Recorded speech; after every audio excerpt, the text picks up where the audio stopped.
Hello everyone and welcome back to another edition of the Super Gaming Network.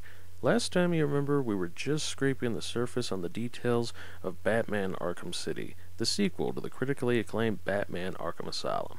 There's so much more to talk about on this game, so let's not waste any time and continue where we left off. Graphically speaking, this game looks awesome.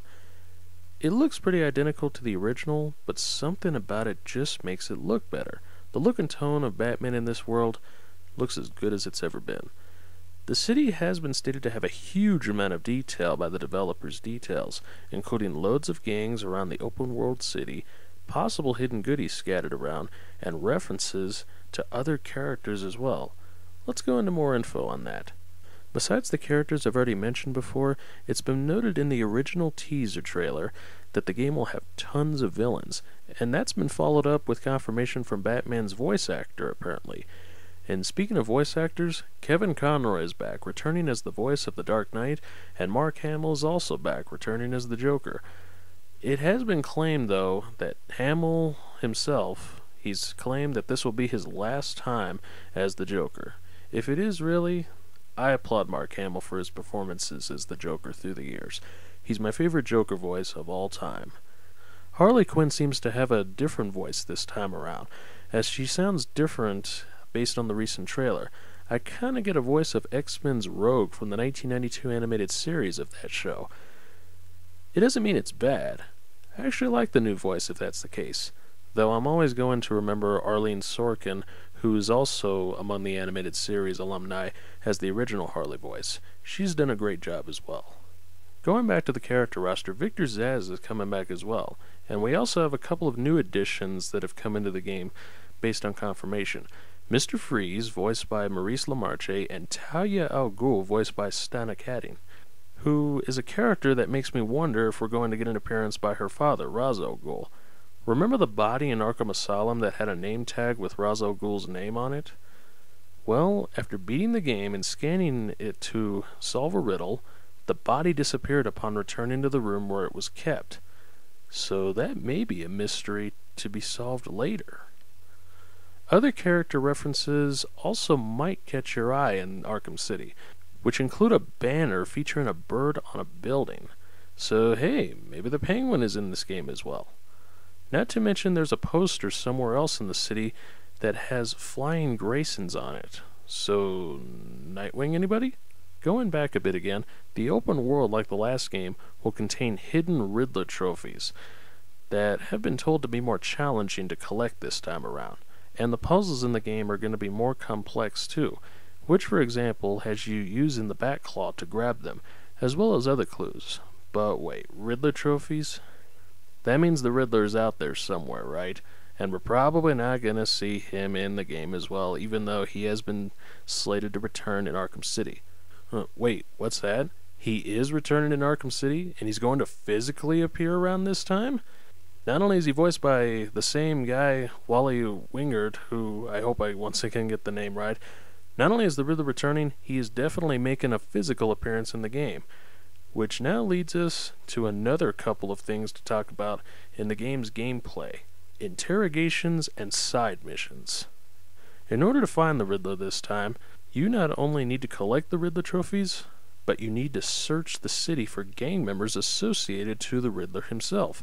If you find someone, you'll need to interrogate them for information, to solve a riddle, or even do something else in the progress of a side mission.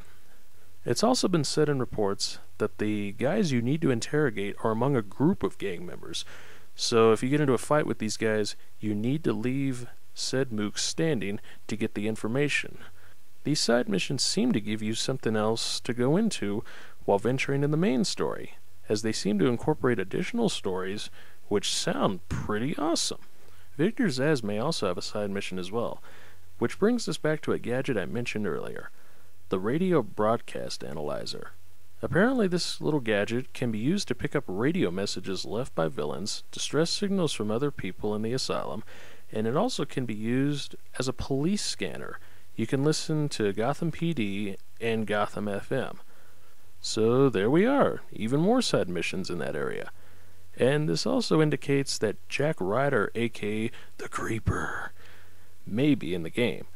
Also, yet another feature returning is Batman's radio contact with an ally from the Batcave, but this time you get to talk with Alfred Pennyworth, the loyal butler to Bruce Wayne from the Batcave. So, where did Oracle go?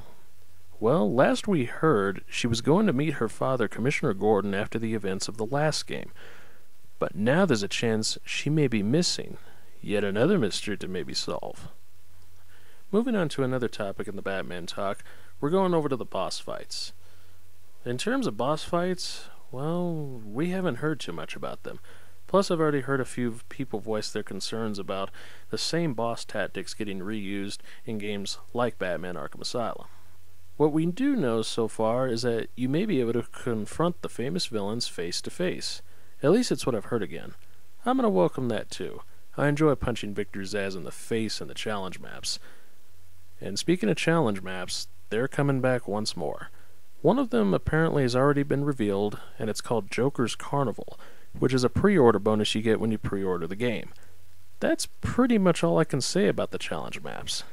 There's probably going to be more unveiled in the future, like E3 for example, but that's pretty much all we know. Also, rewards are going to come in the game by listening to conversations while staying hidden in the shadows. This was in the first game as well, so who knows? Maybe we might hear something valuable to use. Plus, there's also another thing among conversation that you'll be glad to know, and this is a pretty neat little feature. If you do something big in the game, you will get noticed. For example, in the demo, once again detailed by reporters, there's a tower in the demo that is blown up that involves the Joker and Harley Quinn. After escaping the event, it becomes the talk of the town, which continues to astound me just how much may be in this game. Well, from everything said here, this game is going to be chock full of stuff.